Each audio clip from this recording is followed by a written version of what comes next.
네, 그러면 우리 진도 순서대로 나가겠습니다. 파이널은 1페이지고요. 자, 1페이지부터 중요한 거 중심으로 보겠습니다. 첫 번째 줄표는 여러분이 보셔도 충분하고요. 두 번째 줄표, 나 취했어. 가물을 좀 즐기겠어. 뭐죠? 나류는 취소 사건이고요. 가류는 무효 사건입니다. 가무, 나 취했어. 그 다음에 다류는 각종 손해배상에 다손이 뭔지 모르겠어요. 하여튼. 자, 나머지 그렇게 보시면 되고.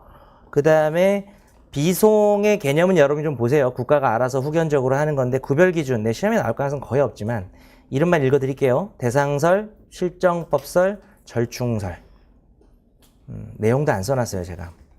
자, 그 다음에 부부의 부양 의무 불이행에 대한 부양료 상환 청구는 민사소송이다. 비송이 아니다라는 판례 있습니다. 제 교재의 특징은 판례를 전부 판례로 표시 안 해놨습니다. 대부분이 판례고요. 수업 시간에 뭐 특별한 말이 없어도 사실 이 정도 지금 파이널 단계쯤 되면 뭐가 판례인지 중요한 건 다 아시죠. 그래서 제가 특별히 판례인 걸 강조하고 싶거나 특별히 판례가 아닌 걸 강조하고 싶으면 언급하겠습니다. 형식적 형성해소. 뭐가 소송이고 뭐가 비송이에요? 실질량 형식 중에. 예. 형식적 형성해소를 우리가 왜 외워요? 경화공지라고 경화씨가 공지를 해주는 거예요. 경계 확정, 아버지를 정하는 소, 공유물 분할, 지료 결정입니다. 이거는 왜 이런 내용들을 우리가 봤을 때 이 내용이 누가 봐도 비송이라는 거예요. 내용이. 그래서 실질이 비송이라는 거고, 근데 형식은 민사소송에서 법원이 하고 앉아있고, 그래서 법원인 줄 알고 기대하고 갔는데 처분권주의와 불이익변경금지가 적용되지 않습니다. 굳이 별표를 한 개 정도는 해야 될 것 같아요. 형식적 형성에서는 개념을 객관식에서 충분히 물어볼 수 있고요. 사례형 나올 가능성 있을까요? 없을까요? 있어요. 경계 확정 해소 같은 게 나오면서 뭐 A 경계 여기로 해달라 그랬는데 더 오버해서 경계를 정해줬다. 괜찮습니다. 처분권주의 위반 적용이 안 되기 때문에 위반이 없어요. 민사소송상 신의칙으로 들어갑니다. 조문 있습니다. 1조 2항입니다. 실체법 신의칙과 구별하고요. 실체법에서는 모사실, 모순의 금지, 사정변경, 실효의 원칙이었다면 여기서는 부모실람입니다. 부모실람. 소송 형태 부당 형성. 세 줄 내려가서 선행행위와 모순되는 거동. 두 줄 내려가서 소권의 실효. 또 두 줄 내려가서 소권의 남용입니다. 제 교재는 목차고 뭐고 없죠. 슬래시를 좀 잘 보셔야 돼요. 여러분이 알아서 박스나 형광펜을 하라고 말씀드렸습니다. 소송 형태를 부당 형성하는 게 뭐가 있죠? 여러 가지 판례들이 있어요. 사실은 이거 맨 마지막 줄에 보면 작은 별, 제 교재에서의 작은 별은 안 중요한 것들입니다. 열과되면 조금 판례군 이런 것들을 일독하면 좋겠다라는 건데 이번 추록에서도 어떤 거는 싫을 거고 어떤 건 안 싫을 거예요. 안 싫은 거는 여러분이 좀 판단해 보세요. 여기서 중요도가 좀 낮다고 생각한다는 건데 여러분이 그거를 시간을 내서 읽을지는 판단하시기 바랍니다. 자, 소송 형태 부당 형성부터 보면 이 판례만이라도 기억합시다. 제소 의사도 없이 관할 발생의 목적만으로 청구를 병합한 것이 명백한 사건. 외우세요. 별표 하나 합니다. 시험에 나올 수 있습니다. 이것은 뭡니까? 관할 선택권 남용입니다. 이 용어들은 여러분이 외우지 않으면 못 써요. 왜? 여기서 한 번 보고 죽어도 안 나와요. 뒤에서. 25조 2항 적용 안 된다. 뭐예요? 이거? 관련 재판적 안 된다는 겁니다. 두 개 병합하면 둘 중에 아무 데나 해도 된다는 게 25조인데 이건 안 된다는 거예요. 그래서 자, 법률 전문가인 변호사가 부끄럽게 이렇게 해놨어요. 이건 약간 멍청하다고 부끄럽다고 한 게 아니라 못돼 처먹었다 이렇게 한 거예요. 넌 다 알면서 임마 이렇게 한 거예요. 독자적 당사자 능력이 있는 사찰을 상대로 성공보수 소송을 하면서 자, 굳이 그 대표단체인 사찰의 대표단체가 재단이 있었습니다. 불교재단. 공동피고로 추가했습니다. 사찰이 예를 들어서 전주에 있었고 재단이 서울에 있어가지고 지가 소송하기 편하게 하려고 그렇게 한 것 같은데 어쨌든 뭡니까? 대표단체가 당사자 능력이 없다기보다는 사찰이 당사자 능력인 게 중요합니다. 여러분, 사찰은 당사자 능력이 있어요. 물론 조금 디테일하지만 그건 뒤에서 보고. 그래서 어쨌든 위의 문장을 좀 외우시기 바랍니다. 객관식 나올 가능성이 물론 크죠. 그러나 사례형 나와도 이게 뭐야 이러면서 좀 써야 됩니다. 두 번째, 선행행위와 모순되는 거동. 금반환을 말하는 것이죠. 여기도 판례에다가 별표를 하겠습니다. 판례는 뭐냐? 매매대금 밑줄 쳐보자면 매매대금 반환 소송 계속 중 이중이득 얻을 목적 그 옆에 이행 별소로 밑줄 치고 이행은 옆에다 써놓는다면 소이등 청구였습니다. 소이등 인도 이런 거겠죠. 자, 매매대금을 반환해달라. 매수인이 열받나봐. 매매계약 무효 해제 주장입니다. 괄호하고요. 매매계약 무효 해제 주장. 근데 그 밑에 매매계약 유효 주장을 또 괄호합니다. 이랬다 저랬다. 이놈이 소송 하나 하고 있다가 두 번째 소송을 합니다. 그런데 그 두 주장이 완전히 모순되죠. 그래서 신의 측 위반이 됩니다.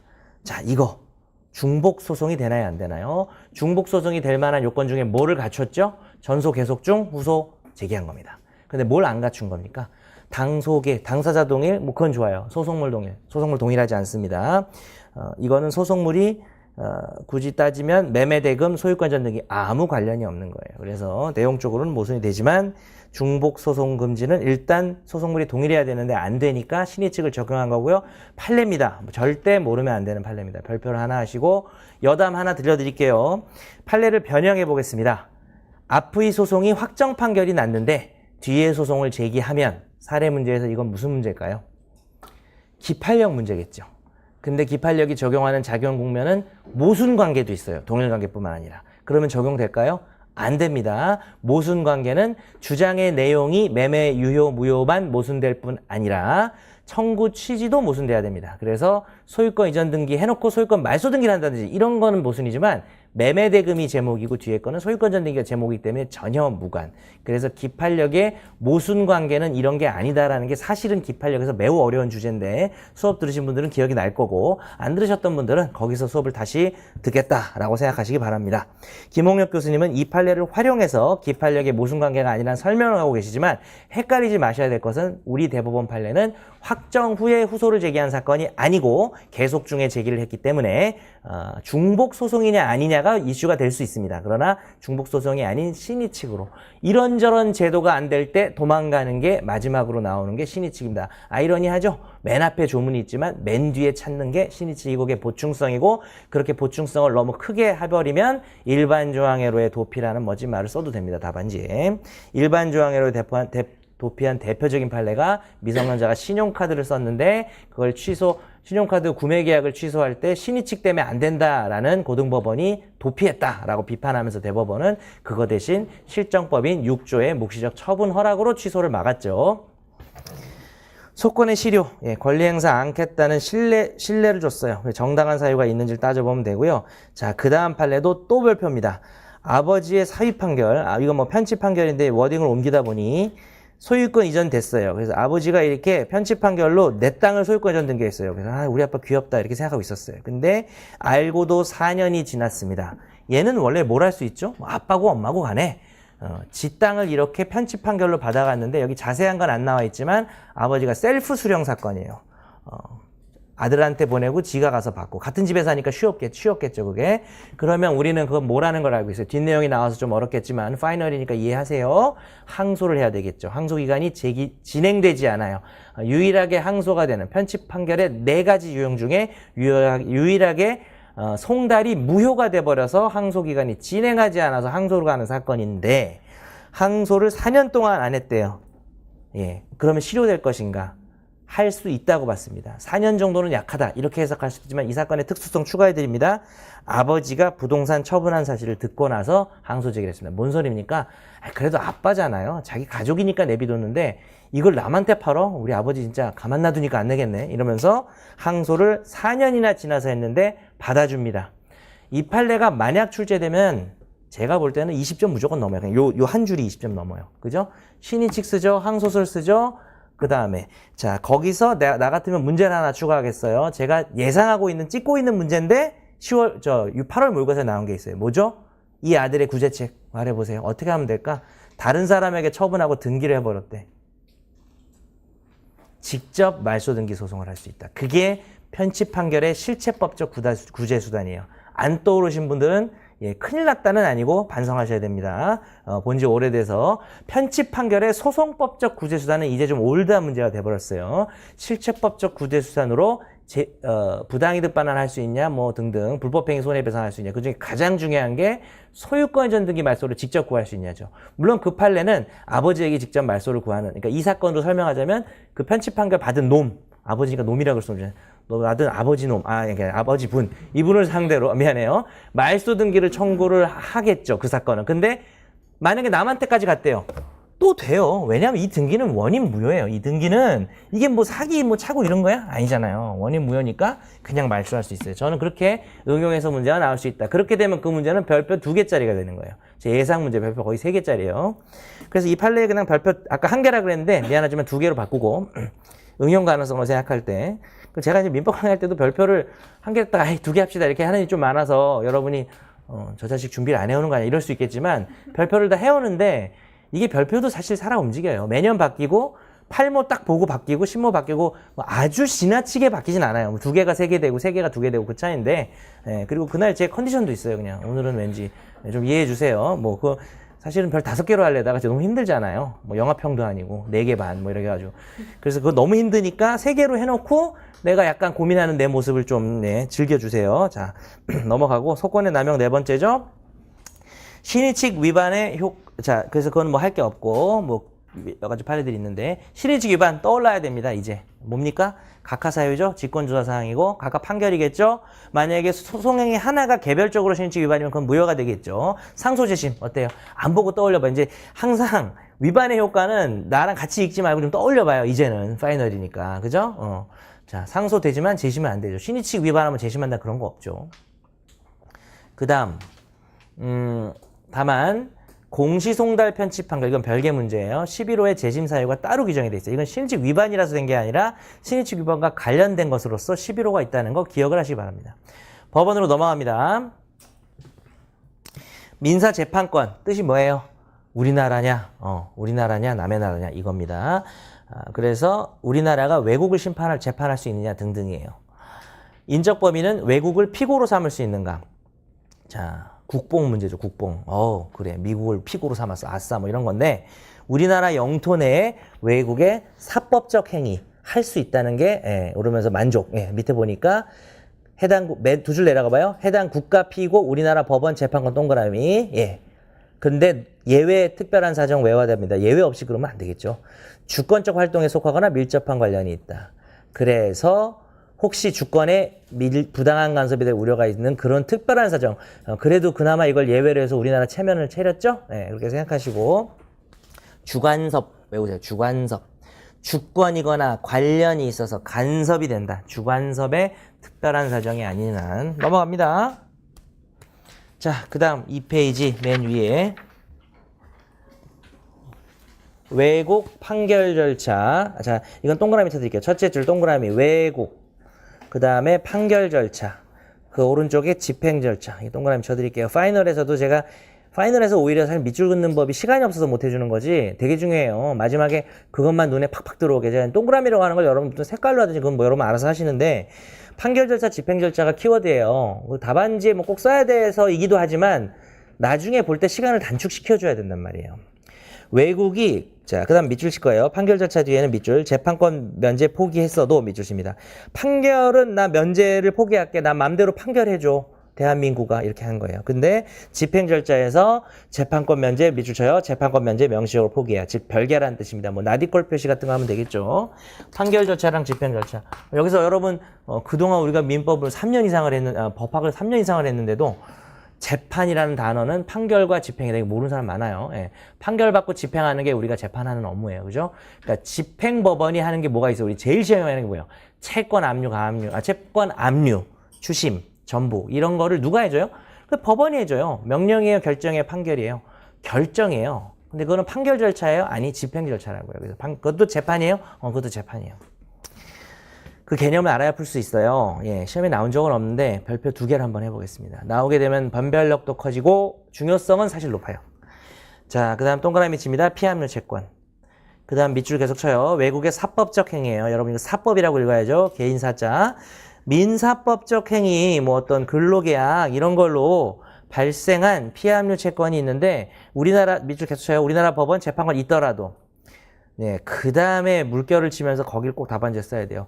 피합류 채권의 당사자가 아닌 집행 채권자가 해당 외국을 제3채무자로 압류 추진 명령을 신청하면 그 다음 그 국가를 동그라미 치세요. 외국 국가라는 뜻입니다. 그 국가 동그라미를 치고 그 다음 밑줄 쳐요. 우리나라 법원의 강제 집행 대상 명시적 동의 재판권 면제 주장 포기 하나여를 동그라미 치고요.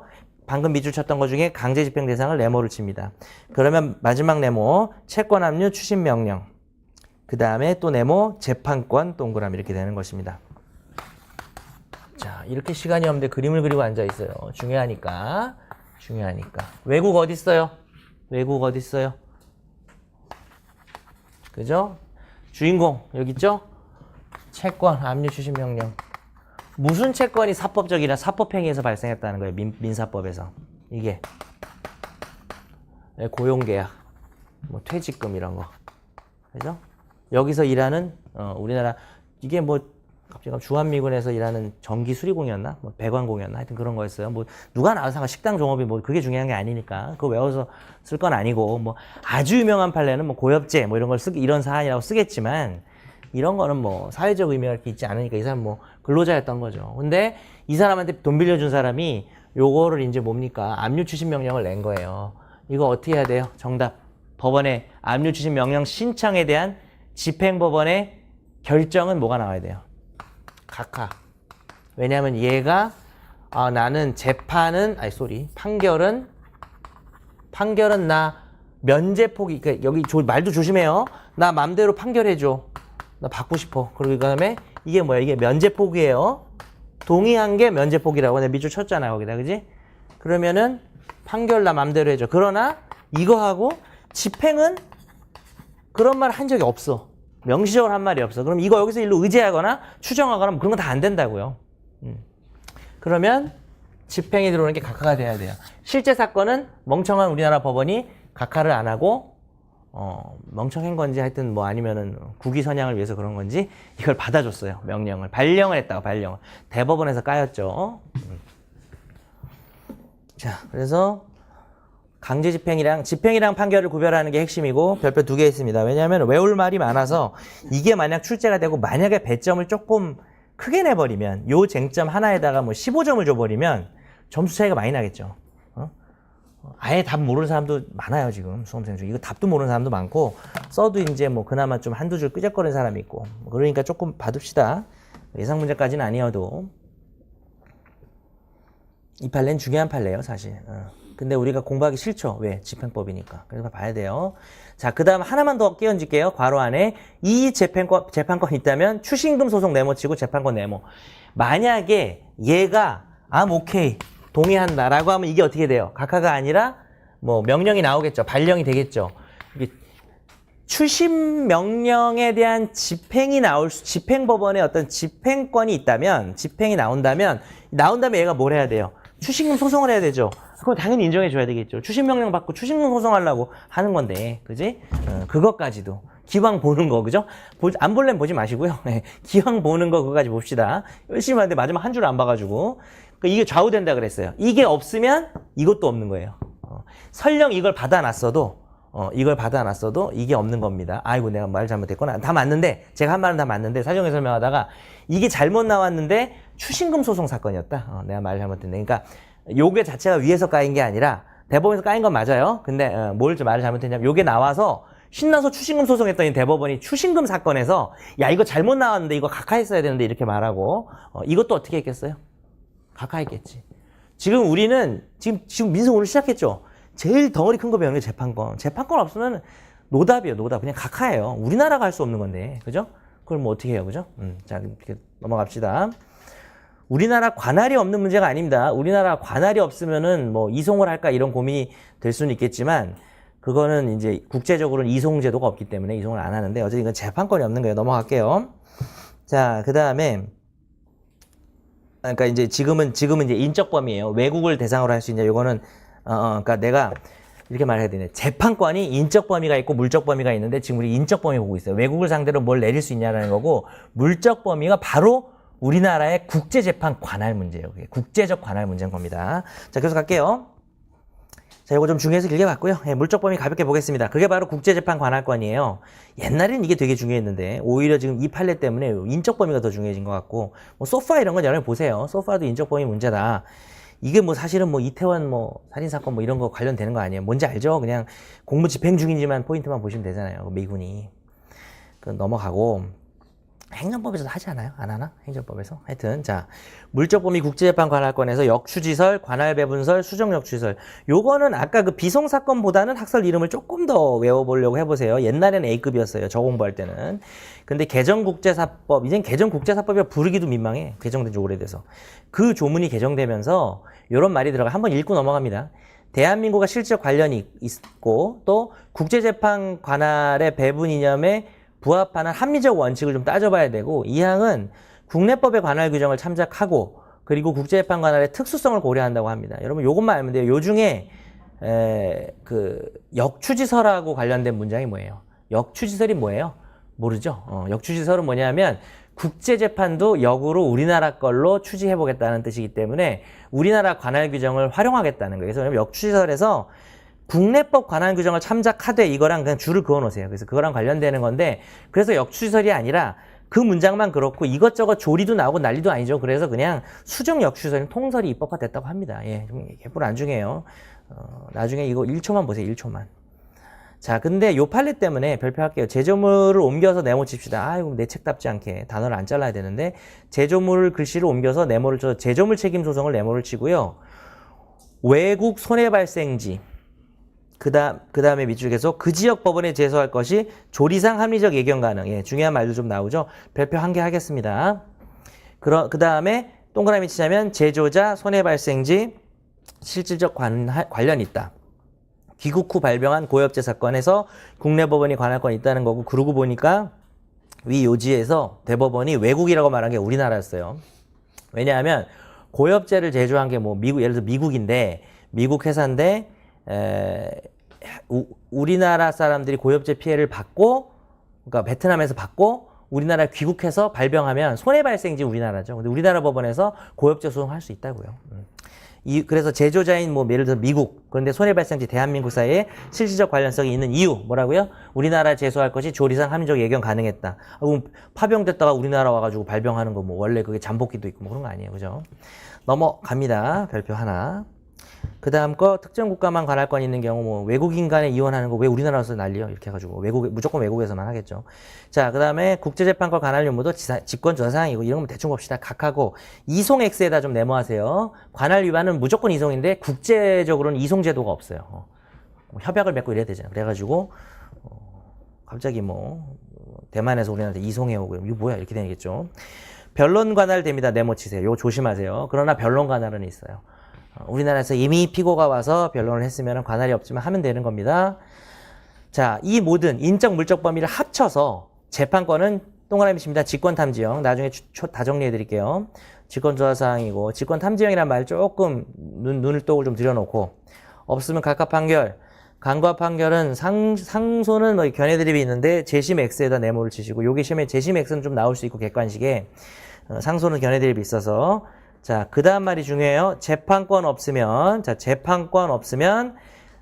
확정 판결, 당연무효. 네, 반드시 발표하시고, 당사자 적격도 표시하시고, 임의 사망도 표시하셔서, 확정 판결이 무효되는 거 3개 암기. 재정망. 재판권이 없거나, 적격이 없거나, 임의 사망했는데, 그게 확정되면 당연무효입니다. 당연무효인 판결은 재심이 불가능해요. 재심 각하되겠죠? 재심의 대상인 판결이 없는 거예요. 재심의 대상인 판결은 유효하게 확정돼야 됩니다. 없기 때문에 안 됩니다. 재정망. 근데 이게 확정이 되기 전에는 과연 상소가 되는가? 안 된다는 게 일반적이에요. 근데 견해 대입이 좀 있어서 넘어가고. 자, 관할 넘어갑니다. 관할. 어떤 사건에 어느 법원이 재판권을 행사할 건지에 관한 재판권의 분담 관계입니다. 재판권하고 관련이 있긴 있어요. 근데 재판권을 어떻게 나눌 것인가, 재판권이 있는 걸 전제로 해서 어디가 가질 것인가에 대한 분담 관계를 관할이라 합니다. 직사토 다 아시죠? 직사토 법정 관할, 그리고 재정 관할이 있고 거동 관할은 지들이 뭔가 움직임이 있었어요. 개인적인 합의 관할, 변론 관할. 법정 관할의 직사토는 직분 관할만 전속 관할이에요. 지읒. 예, 직사토 중에 지읒만 지읒이에요. 나머지 2개 임의 관할입니다. 여러분이 합의 변론이 임의 관할인 건 잘 아는데 사물 관할이 임의 관할인 건 잘 몰라요. 사물 관할, 예를 들어서 뭐 3억짜리 사건인데 우린 단독에서 한다고 합의를 했어요. 됩니다. 임의 관할이기 때문에 상관이 없어요. 변론 관할 생길 수 있고요. 뭐 1억짜리라서 단독에서 해야 되는데 합의부에 냈는데 피고가 와가지고 뭐 변론했다. 그러면 돼요. 변론관할 생깁니다. 생기면 또 따라야 돼요, 법원이. 예, 따라야 됩니다. 임의관할의 변론관에 적용된다는 말은 달리 말하면 임의관할보다는 변론관할이 세다 이런 말이에요. 변론관할 자체도 임의관할이지만 임의관할을 무시하고 변론관할이 합의관할이 생기고 그걸 따라야죠. 따르는 게 원칙이고. 그런데 오른쪽에 참고표 봐봐요. 직분관할 중에 대표적인 게 신급관할이에요. 그러니까 신급관할도 전속관할이죠. 예, 그거 맞습니다. 1심 해야 되는데 갑자기 우리 급이 있는데 우리는 첫 번째 사건을 대법원에서 하기로 한다. 안 됩니다. 합의할 수가 없어요. 근데 비약상고 1심에서 2심 건너뛰는 거는 봐줍니다. 비약상고 합의. 그래서 이 부분만큼은 신급관할이 임의관할처럼 된다. 객관식이 아주 잘 나와요. 자, 그 다음에 전속관할 네모. 다다음 줄에 임의관할 네모. 비교 표시. 제가 수업에서 비교 표시라고 하는 건 이렇게 하시면 돼요. 전속관할과 임의관할을 비교하시면서 별표 2개 시험에 잘 나옵니다. 전속관할은 공익적인데 임의관할은 사익적이에요. 전속관할은 직권조화사항인데 임의관할은 항변사항입니다. 거의 뭐 소송요건 중에 거의 유일한 항변사항이 임의관할이에요. 다 직권조화사항인데. 자, 그 다음 합의관할, 변론관할 따위는 전속관할에는 못합니다. 들이밀 수가 없어요. 심판편의 이송도 못해요. 자, 그리고 관할 경합 없어요. 관할 경합이 되게 중요한 조문이잖아요. 25조가. 근데 전속관할이 있으면은 관할 경합할 수 없는 겁니다. 그 다음에 위반하면 상소되겠죠. 당연히 되겠죠. 전속관할 위반했는데 당연히 됩니다. 근데 그게 항소는 동그라미 쳐요. 어딜 동그라미 치냐면 411조 단서 집에 가서 읽어봐요. 그리고 절대적 상고도 동그라미 치고 그러나 재심은 안 돼요. 뭐 전속관할 위반 가지고 재심은 못 해요. 그것도 조심하세요. 그럼 재심 사유 나중에 외우셔야 되겠죠. 그거 제가 실전 강의 때 멋있었죠. 마지막 날 제가 재심 사유 예, 두 문자 미친 두 문자가 나와가지고 여러분이 예, 계속 뭐 같이 밥 먹을 때마다 그걸 얘기하면서 되게 좋아하시더라고요. 예. 저희 가장 큰 선물이 그거였다고. 그렇게 열심히 강의를 했는데 재심 사유를 두 문자 만들어준 게 제일 즐거웠다. 거기 막 똥 누구 뭐 이런 게 나와가지고 여러분이 되게 좋아하더라고요. 사람 다 유치한 거예요. 자, 넘어가서 임의관할, 합의관할, 변론관할 얼마인지 생길 수 있고 심판편의 이송 가능합니다. 자, 그러나 요것만 물결해볼까? 위반 시 항소심에서 다툴 수 없어요. 요게 411조 본문. 이유는 이미 변론관할이 생겼기 때문이죠. 재심 안 된다는 건 밑줄 치지 맙시다. 뭐 전속관할도 안 되는데, 자존심 상한다. 자, 그리고 여기까지 내가 읽은 거.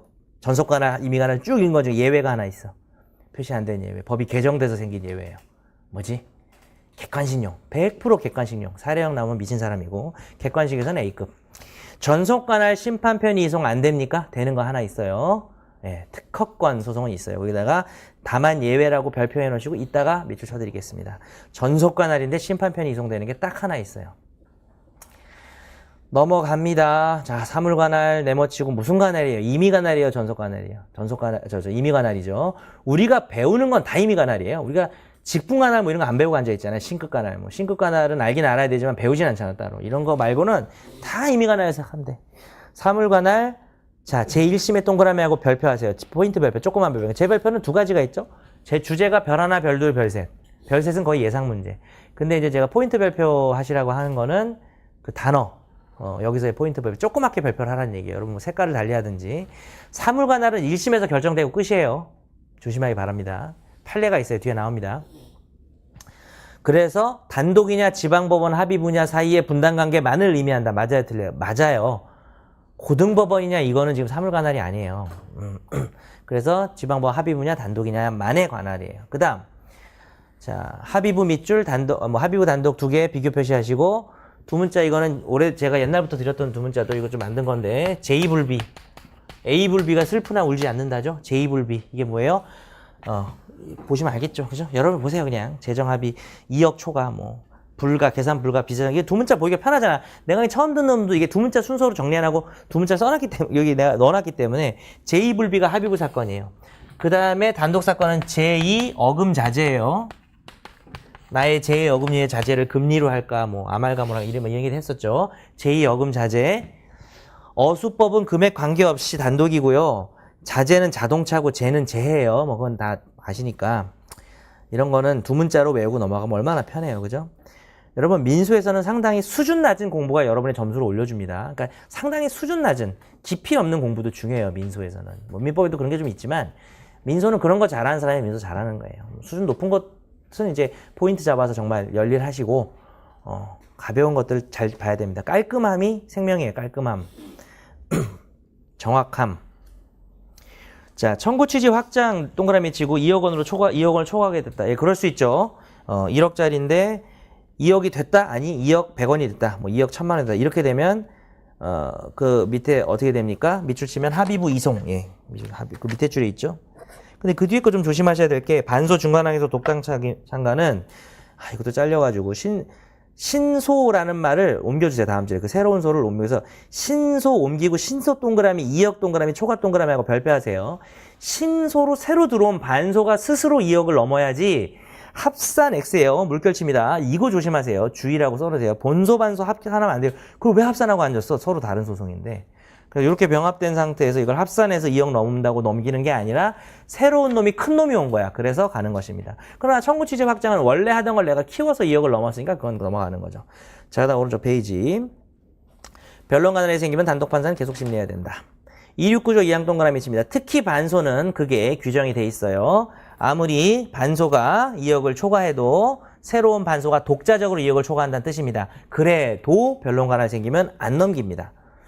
자, 그러나 청구의 병합은 합산을 할 수 있지만 변론의 병합은 합산하지 않아요. 두 개의 변론이 병합된 경우는. 그리고 청구의 병합은 한 사람이 청구하는 게 두 가지니까 뭐 1000만 원 달라고 하고 뭐 또 3억 달라고 하면은 뭐 2억 달라고 하면 합산할 수가 있겠죠. 자, 소액 사건 중요하죠. 개정됐어요. 3천만 원.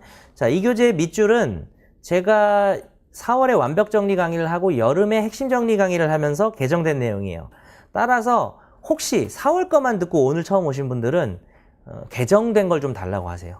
8월 걸 들으신 분은 상관이 없는데 4월만 들었다. 그리고 오늘 처음 오신 분은 상관없고 그럼 개정된 걸 받았을 테니까 데스크에서 4월만 듣고 8월 뛰어넘으신 분들은 요걸 좀 받으세요. 밑줄 돼 있고. 근데 물론 제가 말은 합니다. 책을 바꿨다고 밑줄이 돼 있으니까. 그리고 아마 4월 수업 중에 바꿔드리기도 했죠. 사실은 4월 수업 중에 바꿔드리기도 했는데 프린트 자체를 부동문자를 바꿨다 이런 뜻이에요. 청구 취지 확장으로 똑같아요. 3천만 원이 넘거나 반소 등으로 3천만 원 초과 사건 병합 심리. 자, 여기서 조사 하나 빠져가지고 여러분이 조금 어려울 수 있는데 반소 등으로 3천만 원 초과 사건 과라고 쓰세요. 거기다 과. 병합 심리 되면은 그 3천만 원 초과된 독자적인 애와 병합 심리 되면 그때 소액 사건에서 제외되는 거고요. 객관식 변호사 시험 기출은 뭐라고 되어 있냐? 옆에다 쓰자면은 그 병합 심리 됐을 때 합산액이 3천을 초과하면 어떻게 돼요? 합산액, 그러니까 A와 B가 병합됐는데 그거 반소로 들어온 거를 합산액이 3천을 초과한 거는 그거는 X예요. 합산액 초과는 그거는 X라는 거는 여전히 소액이라는 거예요. 근데 새로 들어온 애가 3천 넘은 큰 놈이 온 거예요. 큰 놈이 오고 걔랑 병합 심리가 된 상황에서는 소액 사건은 제외되는 뜻이고 그래봐야 단독인데 새로 들어온 놈이 너무 커. 3억짜리야. 그러면은 소액은커녕 합의부로 가야 되겠죠. 별거 아니니까 빨리 보겠습니다. 자, 그 다음 중요한 거죠. 항소 네모치고 집업 단독 사건은 무조건 집업 합의부 항소부로 갑니다. 그러나 집업 합의부에서 1심을 받던 사건은 무조건 고법으로 가고요. 이렇게 완벽하게 둘로 나뉩니다. 괄호 안에 읽어보세요. 예전에는 고법으로 가느냐 아니면 뭐 1억 차원위로 나눴지만 개정 삭제됐어요. 최근에. 그래서 이건 시험에 나올 수 있고요. 소가 2억 기준으로 일원화됐습니다. 최종 결론은. 근데 여러분 조심하세요. 그 이원화가 일원화됐다는 게 지금 위에 두 개가 이원화돼 있죠. 그 뜻이 아니고 집업 말을 하면 됐구나. 이 단독 사건에서 1억 기준으로 단독 사건이지만 1억을 넘는 애는 뭐 고법으로 간다. 이렇게 했던 것들에 대해서는 이제 2억을 넘어야만 애초 1심이 합의부여야만 고법으로 가니까 제 말은 집업 단독 사건의 항소심이 이원화돼 있었는데 일원화됐다는 거예요. 일원화. 무슨 말인지 알겠어요? 집업 단독 사건의 항소심이 두 개로 나눴었는데 그게 일원화된 거예요. 그래서 집업 단독 사건 따로 집업 합의부 사건 따로 이게 딱 두 개로만 존재한다는 얘기입니다. 요거 별표하세요. 시험에 나옵니다. 2016년도에 개정됐어요. 이건 다 꼭 별표하셔야 됩니다. 그 다음 판례 별표입니다. 중요해요. 단독, 집업 합의부, 항소심. 그러겠죠. 단독 사건이니까 집업 합의부가 항소심을 하고 있겠죠. 심판 도중 합의부 관할 소송이 새로 추가 변경. 예를 들어서 3억이 추가된 거예요. 3억 사건 추가된 거예요. 아니면 뭐 항소 취지를 확장해가지고 3억이 넘었다든지. 그러면 원래 1심에서 그랬으면 어디로 갔었을까? 1심에서는 합의부로 갔겠죠. 그러나 2심에서는 옮기지 않는다. 매우 중요합니다. 그렇게 되더라도 계속 심판해야 됩니다. 절대로 고등법원에 보내면 안 됩니다. 고법 X라고 하시고요. 그 판례가 한 멋진 말을 암기합니다. 심끝관할은 제1심 법원의 존재에 의해 결정되는 전속관할이다. 무조건 외우세요. 심끝관할은 1심 법원의 존재에 의해 결정되는 전속관할이고요. 사실 이 말을 어떻게 바꾸고 싶어요? 사물관할은 1심에 의해서 결정된다고 바꾸고 싶긴 해요. 근데 그냥 양해를 해주세요. 사물관할이 1심으로 결정된다는 것도 맞는 얘기인데 이 판례는 심급이 1, 2, 3심으로 올라가는 게 심급 관할에서의 상급 관할을 말하는 거예요. 어느 법원이 할 것인가의 문제는 1심에서 이미 결정났다는 거예요. 1심에서 초과됐으면 초과됐고 안 됐으면 안 된 거다 이거예요. 그래서 이 말을 외우세요. 이 말 말대로 외우시기 바랍니다. 게다가 심급 관할은 우리가 잘 알다시피 전속 관할이에요. 그러니까 할 말이 두 개 있는 거예요. 심급 관할은 1심으로 결정된다. 전속 관할이다. 사물 관할은 뭐라고 말하면 된다고요? 1심에서만 문제된다. 이렇게 하시면 돼요. 발표하라 그랬습니다. 이 판례는 발표 두 개 하고 싶은데 하나만 할게요. 자, 소가 나왔습니다. 답안지에 소속 목적의 값이라고 써야 되겠죠? 말이 바뀌었으니까. 소가는 옛날 말이 돼버렸고 귀찮지만. 자, 그 괄호 안에 있는 건 참고고요. 세 줄 내려가서 소재기시 표준입니다. 소재기시. 그리고 합산 네모치고요. 그러나 본소 반소를 합산하고 앉아있으면 안 돼요. 본소 반소 합산하는 일은 이 세상에 없어요. 그러나 예외적 흡수 네모치입니다. 합산이 원칙이었는데요. 뭐 합산 네모에 원칙 동그라미 쳤으면 예외 동그라미하고 뭐 흡수 네모 하든지 하고 경수부죠. 경제적 이익이 동일하거나 겹친다라는 겁니다. 그러면 그거는 합산을 안 해요.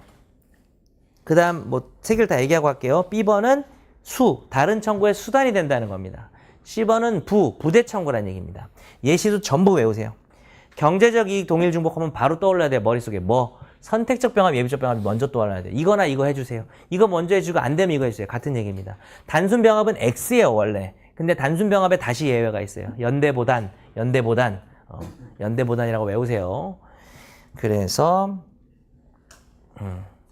연대채무, 보증채무 어디 갔어? 연대채무, 그다음에 저 밑에 보증채무, 그다음에 대상청구. 여기 대상청구는 민법에서 배운 대상청구는 아니에요. 집행불능 대비 대상청구입니다. 또 나중에 나오는 이행불능 대비 대상청구와 구별해야 되겠죠. 이렇게 연대보 얘기는 연대보의 단순병합은 연대보의 단순병합은 흡수하는구나. 원래는 어떻게 해야 돼요? 합산해야 돼요. 단순병합은 이것도 해주고 저것도 해주세요. 그럼 다 더 해야 돼. 근데 이거는 연대보는 안 합쳐요. 예. 그 다음 그래봐야 객관식이긴 한데 다른 청구의 수단. 예, 이건 사례로 나올 수도 있어요. 토지인도 청구, 지상물 철거 청구. 뭐가 메인이에요? 토지 인도가 메인입니다. 토지 소유자는 토지만 받으면 돼요. 근데 건물이 너무나 부담스러워요. 건물은. 그래서 그거는 독자적인 청구 사유가 되는 겁니다. 명확히 말하면 토지 인도는 213, 건물 철거는 214. 214가 13의 수단이 된 거예요. 꼭 필요한 수단이 돼요. 경우에 따라서는 하나의 수단이 더 필요할 때가 있어요. 뭐 건물에 제3자가 들어가 살고 있어. 건물 점유자. 그러면 퇴거. 그것도 214. 214 두 개가 다 213의 수단인 거예요. 걔들 다 안 더합니다. 퇴거도 마찬가지예요. 뭐 이거 퇴거를 여기서 언급하는 교과서는 한 권도 없지만 이 세상에 당연히 되는 겁니다. 철거를 안 더한다 이거예요. 토지값만 따진다는 겁니다. 그 토지값은 사실 뭐 위에 나와 있는데 아까 제가 넘어갔죠. 소유권에 의한 인도 청구는요. 목적 물건의 가액의 2분의 1이에요. 참고로 알아두세요.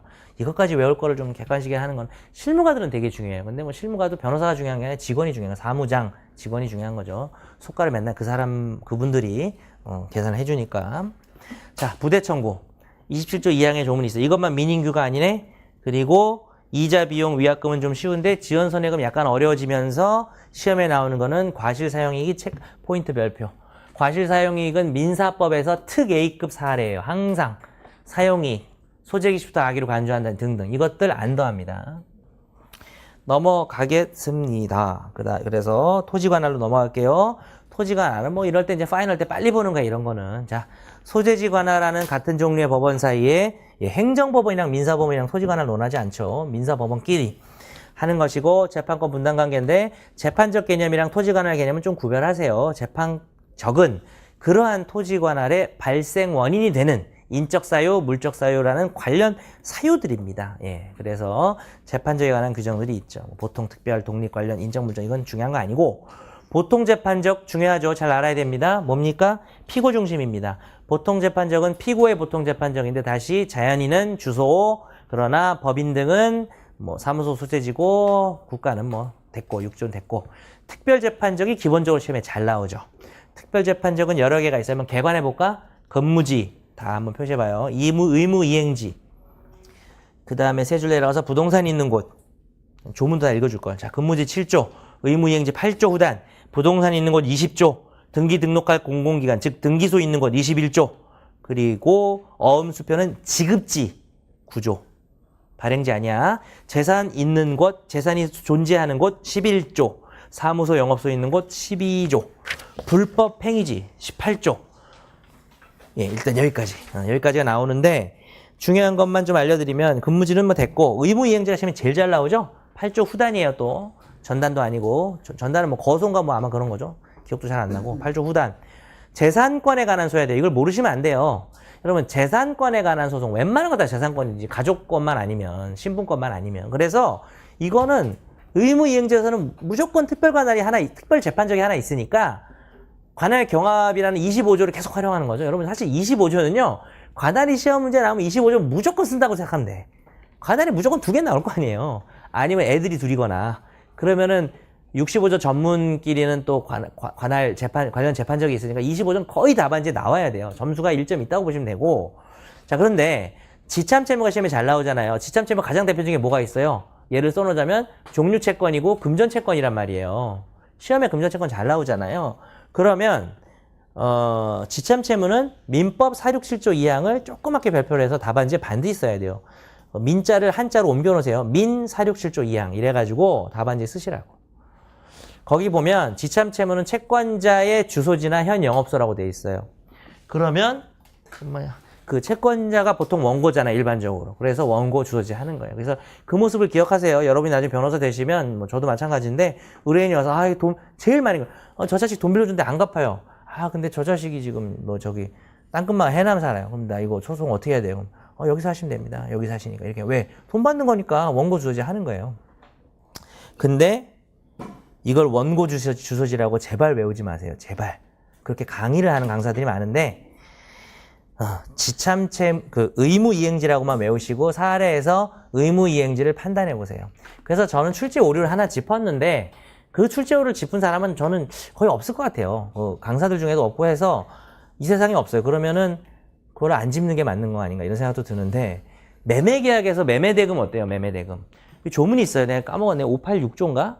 587조가 그쪽에 매매니까 586조인가 조문 잊어버렸는데 거기 보면 매매 대금 채무가 동의한 관계에 있을 때는 목적물 인도 장소에서 대금을 주게 돼 있거든요. 그러면 특별한 약정이 없는 매매 계약에서의 특히 잔금, 동의한 관계에 있으면 목적물의 인도 장소인데 보통 특정물 매매 아닙니까? 일반적으로. 특정물 매매는 또 어디서 특정물을 이행해야 돼요? 특정물이 있는 곳에서 해야 되죠. 그러면은 매매 대금 채권자가 지금 누구예요? 매매 대금 채권자. 매도인이죠? 그러니까 매매 대금이 그러면은 지참채무라고 해서 본인이 들고 그러니까 매수인이 지참채무니까 들고 가야 되는데 어쨌든 그 매매 계약에 보면 매매 목적물의 인도 장소일 수 있는 거예요. 그래서 그거 좀 달라질 수 있어요. 그게 지금 객관식 문제가 정확히 어떤 사례인지 기억이 안 나는데 그렇게 보면 예를 들어서 뭐 부산이 아니라 서울이 될 수 있단 말이에요. 제가 강조하고 싶은 거는 의무이행지를 항상 판단하라고요. 민법도 좀 잘 해박한 교수님이 내게 되면 원고 주소지라고 단순히 외우는 친구들한테 철퇴를 가할 수가 있어요. 원고 주소지 아니에요. 자, 근데 일반적으로 원고 주소지죠. 일반적으로. 자, 채권자 취소송 별표 2개 시험에 나올 수 있는 건데요. 취소로 인해 형성되는 법률관계의 의무이행지입니다. 원상회복이 등기말소라면 등기말소라는 원상회복 청구권이 형성소송을 통해서 형성이 됐기 때문에 등기말소 소송은 아직 안 봤지만 저 밑에 있는 21조 등기관서가 있는 곳이 정답입니다. 그 다음 물결 밑줄 취소 대상인 법률행위의 의무이행지가 아니고요. 원고의 주소지가 아닙니다. 네 편한 대로 이렇게 하면 안 돼요. 그러나 예를 들자면 단가액배상 이렇게 써놓으세요. 가액배상이라면 원고가 그 가액을 받아야 되고 수익자가 그 가액의 의무를 이행해야 되니까 지참채무니까 그때는 원고 주소지일 수 있을 것 같습니다. 판례는 없어요. 그렇게 응용해서 나오면 좀 어려운 문제니까 써놓으세요. 단가액배상하고 뭐 요거는 그냥 뭐 제 얘기예요. 제가 하는 얘기고 논란이 있을 것 같습니다.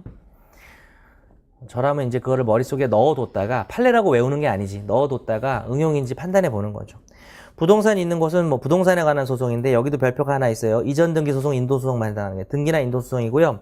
물결 미출, 매매 대금, 공사 대금, 차임 지급 청구 소송은 X입니다. 조심하세요. 부동산에 관한 소송이 아니에요. 부동산이 있는 곳에 할 수가 없어요. 그래서 뭐 돈이니까 아마 이것도 지참 채무니까 채권자 주소지에서 하면 되겠죠. 원고 주소지겠죠. 그러면 일반적으로. 자, 그다음에 등기 등록한 공공기관은 이 등기소 말합니다. 그래서 20조랑 21조는 겹치는 경우가 많아요. 부동산이 있는 곳에서 등기를 하잖아요. 어음수표 발행지 X 물결 칠하죠. 제가 이제 물결은 어떤 데 칠하면 이게 아니다. 조심하자. 아주 이거를 특별히 좀 주의해서 보자. 이거 아니다. 조심. 뭐 이런 의미입니다. 재산이 있는 곳, 재산권에 관한 소송에서 피고 주소를 모르는 등의 조문이 좀 애매해요. 그냥 한번 읽어보세요. 중요하지 않아요. 12조 안 중요하고. 불법행위지 조금 중요한데 가해행위지랑 손해발생지 다르면 다 포함된다는 게 김홍엽 등등 통설인데 판례가 없으니 안 중요하니까 별표는 안 하겠음. 그 다음에 고등법원이 있는 곳의 지방법원, 네, 별표, 객관식만 생각하자면 별표 2개. 사례형으로 안 나올 거고, 고등법원이 있는 곳의 지방법원. 이거 뭐예요? 24조. 야, 이거 전문적이니까 큰 도시 가서 할 수 있게 해줄게, 혹은 큰 도시 가서 반드시 해. 라는 겁니다. 1항은 할 수 있게 해줄게. 특실 디상품을 제외한, 특실 디상품은 5줄 내려가면 있어요. 특허권 등 이꼴, 특허권, 실용신앙권, 디자인권, 상표권, 품종보호권입니다. 뭐 그냥 기왕 짜치게 하는 거 다 외웁시다. 그냥 특실 D상품 이렇게 외우면 되잖아요. 특실의 상품을 D급이 들어갔다. 이래요. 특실 D상품. 그래서 뭐지? 특허권 제외한 지식재산권이랑 국제거래 합쳐서 이거는 관할법원 소재지를 관할하는 고등법원, 더 큰 도시겠죠? 거기 지방법원, 애도에다 동그라미 치세요. 거기도 가능하게 해놓은 거예요. 편의를 해준 거고, 이 항은요, 더 중요한 사건인가 봐. 그래서 특허권 등 지식재산권이 특실 D상품만큼은 반드시 너희를 관할하는 고등법원, 큰 도시에 있는 지방법원에 전속 동그라미 칩니다. 아까 애도에다 동그라미 쳤으면 여기는 전속에다 동그라미. 여기는 반드시 여기다 해야 돼요. 그런데 어쨌거나 서울중앙에도 가능하다. 이건 뭔 소리예요?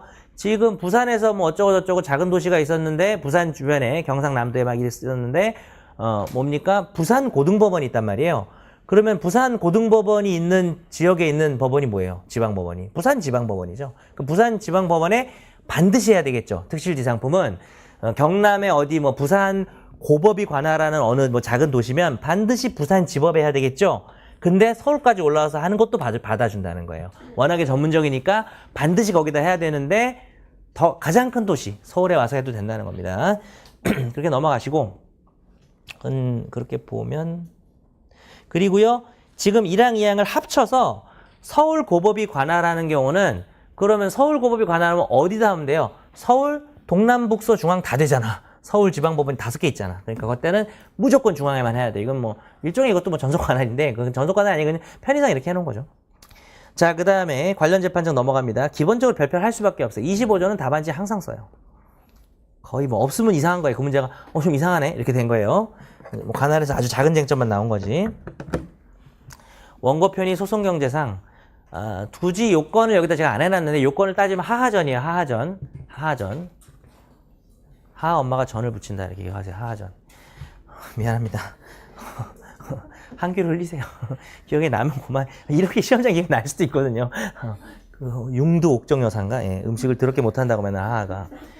자, 그래서 뭐 요즘 TV도 안 나오시던데 케이블에 저기 종편에 나오시나? 자, 하나의 소로 여러 개 청구를 한 거예요. 하나의 소로 여러 개 청구를 했어요. 그 다음에 그 가운데 하나의 청구는 여기에 분명히 관할이 있어요. 그 중에 하나는 있어야 되겠죠. 소는 하나인데 여러 개의 청구고 그 중에 하나는 관할이 있어야 된다는 거예요. 그 다음 줄에 전속 관할은 있으면 안 돼요. 하하전 이제 찾았죠?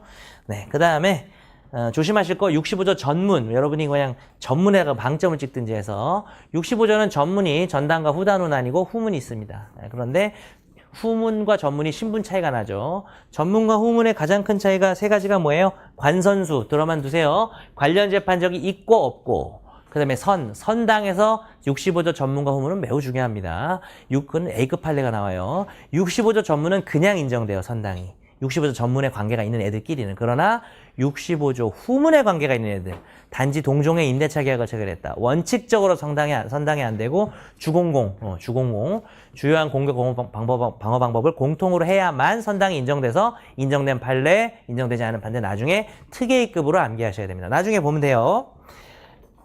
이런 거 왜 던지냐 하면 계속 관련시키려는 거예요, 여러분 지식을. 그리고 조금 공부가 좀 많이 돼 있는 분들은 집에 가서 그거 다 일일이 보세요. 다시 보시고 뭐 조금 약간 부족하다 하시는 분들은 예, 공통점은 지금 현재 좀 공부가 좀 부족하든 잘 돼 있든 어차피 시험은 붙을 거 아닙니까, 그죠? 근데 부족한 분들은 어떻게 해야 붙냐를 생각해야겠죠. 집에 가서 예, 복습 미친 듯이 해야 돼요. 복습을 8시간 동안 민소만 보세요. 그냥 집에 가서 민소 부족하신 분들은 그렇게 해야 됩니다.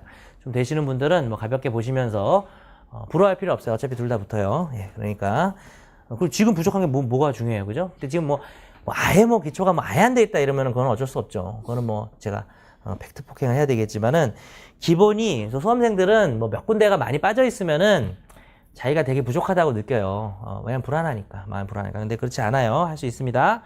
자, 그래서 하나 좀 보시고 합의관할, 변론관할 물결 해볼까요? 합의관할, 변론관할 동그라미라는 거 별표해놨어요. 꼭 기억하세요. 규정이 없어요. 25조는 그 앞에 24조까지의 관할에 대해서 관련 재판적을 인정하고 있습니다. 그런데 합의관할 29조고 변론관할 30조고 그 뒤에 있거든. 근데 관할이 여기 특별재판적 있고 여기 보통재판적 있고 그 다음에 여기는 합의관할이에요. 이거 다 관련 재판적 있는 거예요. 그래서 어디다 해도 상관은 없습니다. 사실은 변론관할이 생기면은 딴 데 가서 하지는 않는데 변론관할이 생겼는데 그걸 이송하겠어요? ом기지는 않으니까. 근데 변론 관할은 마지막으로 인정되는, 최종적으로 인정되는 하나의 경합한 관할로 의미가 있겠죠. 자, 중요한 얘기 아니었고, 합의 관할 별표 2개. 맨날 시험에 냈고, 맨날 합의 관할만 내요. 수십 년 전부터. 29조. 요건, 일임 특특 소서. 일임 특특. 저에게 일임을 하십시오. 특별히 하소서. 이렇게 일임 특특 소서. 자, 그런데 일임 특특 소서 이따 동그라미 쳐드리고, 명문 소송상 합의예요. 소송상 합의 특예의급이에요. 소송상 합의가. 근데 거기 명문의 규정이 없는 소송상 합의가 특예의급이죠. 무죄소 특약, 소취하 합의가 나옵니다. 나중에 특예인데 합의가 날은 명문의 규정이 있는 소송상 합의니까 그냥 견해 대립이 없이 소송행위인 거예요. 아셨습니까? 예, 소송행위예요. 그런데 좀 특이한 게 있어요. 이거는 A급은 아닌데 사법상 기본계약이 무효 취소됐을 때 영향받지 않는다. 요거는 객관식이 잘 나오는데 그럴 거 아니에요. 매매 계약을 했는데 거기다 마지막에 이 관할은 합의 관할 어디로 한다 써놨는데 매매 계약이 무효 취소가 됐대요. 그것도 그 합의 관할에서 해야 될 거 아니에요. 그러니까 사법상 계약이 무효가 취소된 거는 그렇다고 거기 같이 규정이 있다고 합의 관할도 무효 취소 되겠습니까? 별개잖아요. 그거는 민소 약정을 해놓은 거잖아요. 민법 약정을 하다가.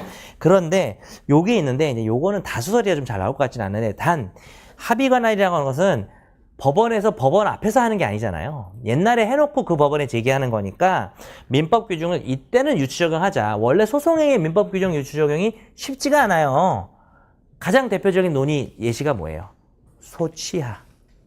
소송상 합의로서는 취하 계약이 나온가 하면 소송행위로는 취하 같은 거 내가 사기당했다고 강박당했다고 민법상 취소한다 말이 안 되잖아요. 근데 이거는 소송행위지만 약간 밖에서 하기 때문에 유추 적용하자는 다수설이 있는데 안 중요해요. 판례가 아니니까. 근데 왜 길게 했냐? 왜 길게 했을까? 다른 A급 주제랑 여러분이 헷갈린단 말이에요, 이게. 그래서 내가 괜히 말한 거예요. 안 중요하구나. 이런 느낌으로 공부하시기 바랍니다. 자, 어디지? 자, 그래서 요건 들어가네요. 1임, 1심 법원의 임의관할. 특정한 소송을 대상으로 해야 되겠죠. 이 매매에 관한, 이 임대차에 관한. 그 다음에 특정한 관할법은 당연하죠. 관할법 하나 정해놔야 되겠죠. 그 다음에 그 밑에 소송행위의 요건을 갖춰야 됩니다. 왜? 소송행위니까. 너무 쉽네. 마지막 서면 절대 잊지 마세요. 이거는 녹음하면 안 돼요. 카톡도 좀 애매하지만 안 될 것 같아요.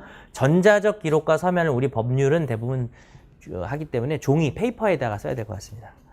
그럼 그거 안 나올 거고 시험에 그런 거는. 말로 하면 안 된다는 게 나오겠죠 시험에. 1심 법원의 임의관할입니다. 토지관할, 사무관할 마음대로 정하세요. 전속관할은 정하면 안 돼요. 우리는 급이 있으니 대법원에서 안 된다 그랬어요. 그 다음 특정한 소송을 대상으로 그건 됐고 특정한 관할법원 정해야 되는데 원고가 지정법원 이런 거 안 되고 전국의 모든 법원 다 싫다. 뭐야 이게. 무죄소 특약이라는 뜻이네요. 별것도 아니고 판례도 아니고. 자, 시기는 제한이 없어요. 물결 미조실까? 시기는 요건이 없습니다. 합의 관할은 사실은 중간에 해도 돼요. 소송하다가. 일반적으로 소송 전에 하겠지. 근데 소송하다가 소송 외에서 하고 낸 다음에 저희 이송 옮겨주세요. 뭐 이렇게 갈 수 있겠죠. 그죠? 그걸 뭐 취할 수도 있고, 지들이. 자, 별표 하나. 전속적인지 부가적인지 성명에도 불분명한 경우, 여러분 다 외우고 있죠? 여러분이 계산한 법정 관할 내에 있으면 전속적 합의 관할. 새로운 법정 관할을 벗어난 것이면 부가적 합의 관할. 즉, 결론적으로 금이든 미줄칩니다. 법정 관할을 배제하는 전속적 합의는 안 된다는 거예요. 자, 여기까지 수업을 하고 딱 끝내면 여러분이 틀릴 수 있습니다. 조심해야 돼요. 불분명에 전부 네모를 치세요. 윗줄에 불분명도 네모, 밑줄에 불분명도 네모. 불분명할 때 이런 해석이 있고 불분명한데 괜히 전속을 배제할 수 없다라는 것이지, 성명을 했거나 분명해. 예를 들어서 우리는 곧 죽어도 광주지방법원에서 한다. 예, 이건 누가 거기서만 한다. only 막 다 써놨어. 영어로도 only, 뭐 유일무이 막 써놨어. 그거 확실하지. 그거는 전속적 합의 관할. 그거를 뭘 저기 합니까? 근데 가만 보니까 법정 관할이 광주에 죽어도 없어. 그럼 광주에 관할이 없는 거예요? 그렇게, 예. 여러분, 잘 들어봐요. 전속적 합의 관할은 법정 관할을 배제할 수 있다. 맞아, 틀려. 있어요. 자, 아까 불분명 네모를 안 쳐가지고 그게 잘못한 거야. 일부러 빼놓고 한 거야. 여러분 헷갈리라고. 불분명할 때는 그렇게 해석하지 않는다는 뜻이지, 전속 관할 뭐 그냥 우리가 뭐 광주에서 하겠다는데, 광주 아무 법정 관할 없는데 되는 거예요. 근데 학생들이 이걸 또 틀리더라고. 헷갈리고. 넘어갑니다. 그리고 그거는 설마 다 아시겠죠? 전속적 합의 관할도 임의 관할일 뿐이다. 그 밑에 있죠. 전속 관할 아니죠. 설마. 그건 모르는 사람 없을 거고. 그 다음에 왼쪽에 보면 관할의 변동이 효과입니다. 관할이 발생하기도 하고 소멸하기도 하고. 예, 법정 관할 없애기도 한다니까요. 그냥. 예. 부가적 합의로 보게 되면은 안 없어진 거지. 여기다 해도 되고 저기다 해도 되고. 근데 전속적 합의 관할은 관할을 없애버려요. 아까 못 없앤다며. 불분명할 때 그딴 식으로 해석하지 않는다. 이거예요. 그냥 오로지. 자, 그건 그리고 판례입니다. 그래서 별표는 해야 되고요. 자, 근데 그 다음에 변론 관할 됩니다. 전속적 합의 관할 해도 다른데 변론 관할 되죠. 왜? 임의 관할이니까. 근데 좀 특이한 게 임의 관할인데, 임의 관할은 아까 심판편이 이송된다 그랬죠. 심판편이 이송의 대표적인 게 지연 피하기, 손해 피하기, 이게 대표적인 거예요. 35조. 근데 여기서는 공익을 위해서만 하자. 그래서 지연 피하기만 하자라는 게 다수설인데 안 중요해요. 체계 정리를 위해서 읽은 것 뿐이에요. 그 다음은 완전 별표죠. 별표 하나만 할게요. 관할 합의의 주관적 범위 네모치고요. 주관적 범위 채권 특정 승계인에게 미칩니다. 그러나 지명 채권 양수인에게 미치지 않아요. 그래서 그걸 기억하시고, 그 다음 보시오. 그러나 물권적 그러니까 이제 채권 특정 승계인인 지명 채권 양수인에게 미치고요. 말을 내가 어떻게 했는지 모르는데 물권의 특정 승계인에게 미치지 않아요. 그 다음 판례 정말 중요한데 오타가 나서 미안하고, 근저당권 자가 빠졌네요. 근저당권 자라고 거기다 쓰시고 동그라미 치세요. 근저당권자 동그라미 치고 설정자 동그라미 치세요. 근저당권자랑 근저당권 설정자가, 야, 우리 이거 근저당권 뭐 없애고 할 때 소송을 뭐 서울 중앙에서만 하자, 이렇게 한 거예요. 근데 이 부동산을 누가 샀대요. 이 사람 이름 뭐예요? 제3취득자 나와야 돼요. 민법이랑 결합할 수 있습니다. 엄청난 화학적 결합이 아니고 물리적 결합이 될 수 있어요. 제3취득자가 등장하는 거 민법 낼 게 뭐 한두 개예요. 그거 내다가 갑자기 관할 합의 물어볼 수 있어요. 작은 문제로. 5점짜리, 7점짜리 이렇게 물어보겠죠. 아니야, 이런 것도 내면 거의 10점이에요. 그래서 어쨌든 소유권 양수인에게 미치지 않아요. 왜? 물권의 특정 승계인 이 부동산의 소유권 양수인이니까 소유권 양수인 네모치고 X에다가 동그라미를 치세요. 그래서 조심하시고. 뒤에 말 기억합니다. 판례가 한 말이에요. 관할 합의는 권리 행사의 조건이자 실체적 이해의 변경이다. 따라서 당사자가 권리관계의 내용을 자유롭게 결정할 수 있는지에 따라서 주관적 범위를 나눈다. 채권은 자유롭게 당사자가 만들어낸 권리에 불과하다. 그러나 물권은 당사자가 만든 권리가 아니죠. 누가 만들었어요? 법률이. 물권 법정주의 써놓겠습니다. 방금 관할 합의의 주관적 범위는 물권 법정주의와 관련이 됩니다. 아쉽게도 판례가 물권 법정주의라는 워드를 쓰진 않았어요. 그러나 우리는 써도 됩니다. 그렇게 외우셔도 되고 답안지 써도 돼요. 물권 법정주의. 자, 국제재판 관할 합의. 대한민국 관할 배제하고 외국에서만 하겠다는 전속적 합의가 유효하려면 대외 합공을 갖춰야 된다. 대한민국 법원 전속 관할 아닐 것. 외국 법원이 외국법상 관할권 가질 것. 외국 법원이 사건의 합리적 관련성 가질 것. 공서 양속에 반하지 않을 것. 그냥 암기, 별표 1개. 1번 거주하는 채권자와 채무자가 동경이랑 뭐 오사카에 있는데 채권자인 도쿄법원을 동경지방법원을 주소지로 했다. 이거 제가 예를 든 거예요. 그렇다는 게 아니라. 그러면 1심이 전속적으로 관할 합의를 했는데 그 채권이 우리나라에 사는 우리나라 사람에게 양도됐어요. 일본인의 채권이. 그러면 우리나라 재판관하고 있다. 예. 별표 하나 하시고 판례 외우시기 바랍니다. 대외 합공과 연관지어서 외우시기 바랍니다. 사실 대외 합공은요, 주제가 우리나라를 배제하고 외국에다가 하는 경우에 대한 논의였어요. 근데 이건 반대입니다. 외국에서 뭐 전속적 관할 합의를 했는데 우리나라에서 그냥 하는 게, 반대라기보다는, 죄송한데, 슬래시를 하고 제가 연관 지어서 외우시라고 했는데, 뭐 죄송한데 연관 짓지 말고 외우세요. 둘 다 같은 국제재판 관할 합의의 문제인데 전혀 상관이 없네요. 연관 짓기가 힘드네요. 내가 좀 헷갈렸어요. 미안합니다. 자, 변론관을 넘어갑니다. 별표 하나, 30조. 뭐 전통적으로 합의 관할을 좋아하는데 사실 실무에서 많이 일어나는 일은 변론 관할일 수 있겠죠. 관할권 없는 법원 동그라미 치세요. 관할권 없는 법원. 제가 이거 가지고 데일리 테스트에 함정 파놨어요. 집에 가서 풀어보실 분들께는 스포주의. 죄송해요. 스포인데 스포 줘도 막 틀리고 그러지 마세요. 스포 다 줬는데 관할권 있는 법원에 변론하는 모습을 제가 일부러 냈어요. 변론 관할 쓰면 큰일 나요. 관할권이 없다가 생기는 게 변론 관할입니다. 피고가 이의 없이 응한 때 생기는 관할이고요. 1심 법원의 임의 관할. 자, 이거는 일본항이 요건인데요. 사실 뭐 1인 본항 이래도 되는데 일본항이 말이 돼가지고 이것도 1심 임의 관할이고요. 똑같죠? 그러니까 여러분 조심하실 게 합의 관할과 변론 관할이 생긴 것 자체도 임의 관할이고요. 얘들은 임의 관할에 관해서 합의할 수 있고 변론 관할이 생길 수 있는 거예요. 무슨 말인지 아시겠죠? 임의 관할과 관련해서 생길 수 있는 애들이고 생겨난 것도 또 임의 관할이고. 아셨죠? 1심 법원의 임의 관할에 관해서 생길 수 있고요. 피고가 본안에 관해서 어쩌고 해야 돼요. 자, 파이널입니다. 이제 외우세요. 변론 네모, 변론 준비 기일의 진술. 외우세요. 변론 네모, 변론 준비 기일의 진술. 각각 네모하세요. 자, 일단은 왜 이거냐. 나중에 총정리해 줄 거예요. 마지막 날이나 셋째 날쯤 될 것 같은데 여러분 민소 공부하다 보면 본안에 관해서 뭐 어쩌고 저쩌고 했다. 뭐 준비 서면을 냈다는 표현이 있는 데도 있고 없는 데도 있어요. 그 4개 있어요. 그래서 제가 다 정리해 드릴 거예요. 나중에. 지금 연관이 돼서 될 만한 건 제가 뒤에 거 얘기합니다. 머릿속에 좀 굴려보시라고 한번. 근데 이건 지금 얘기해봐야 뭐 지금 외우자는 거 아니니까 나중에 외웁시다. 자, 그런데 시험에 맨날 나온 거, 100번 나온 것 같아요. 출석, 현실적 동그라미 치고요. 변론 관할은 반드시 출석해서 현실적으로 진술해야만 되고요. 예, 이 앞에서 떠들어야 되고. 자, 그러나 불출석 서면 진술간주 동그라미 치고 그럼 양가로 X 해놓으세요. 뒤에 X가 있지만 별표하세요. 이거는 무조건 시험에 나오는 거예요. 여러분 우리 민소법은요. 진술이 간주되면 진술한 걸로 봐요. 근데 그 논리를 변론관에서만은 유일하게 쓸 수 없어요. 아셨죠? 자, 그리고 출석해서 현실로 진술할 것은 내 문제 한번 내볼게요. 구두로 할 것을 말한다. 참 애매한 문장이에요. 시험에 나오진 않을 건데 출석해서 현실로 구두를 하겠죠. 근데 보통 현실 소송은 어때요? 서면을 내고. 이거는 여러분 제가 절차를 막 자세히 설명은 별로 안 해요. 민소하면서도. 근데 꼭 설명하는 건 여러분이 그 절차를 알아야만 이해가 한 3-4배 쉬워지는.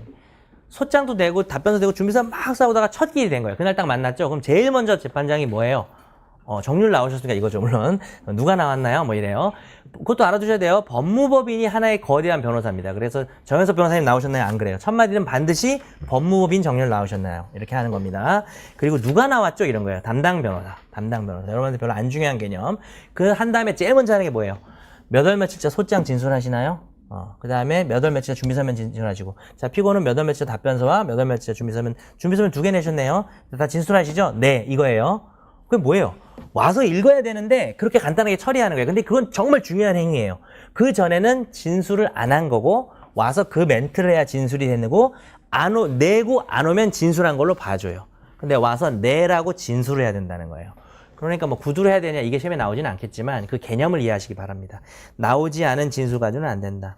소각화 판결 구하면 안 된다. 당연하죠. 본안에 관해서 해야 되기 때문에 소각화 판결을 구한 것은 본안 전 항변이니까 안 되는 건 너무나 당연한데 자, 그 뒤에 건 조금 당장은 시험에 안 나올 것 같은데 청구 기각을 구하면서 청구 원인은 답변을 뒤로 미뤄요. 그러면은 이건 한 줄밖에 없는 거야. 청구 기각을 구합니다.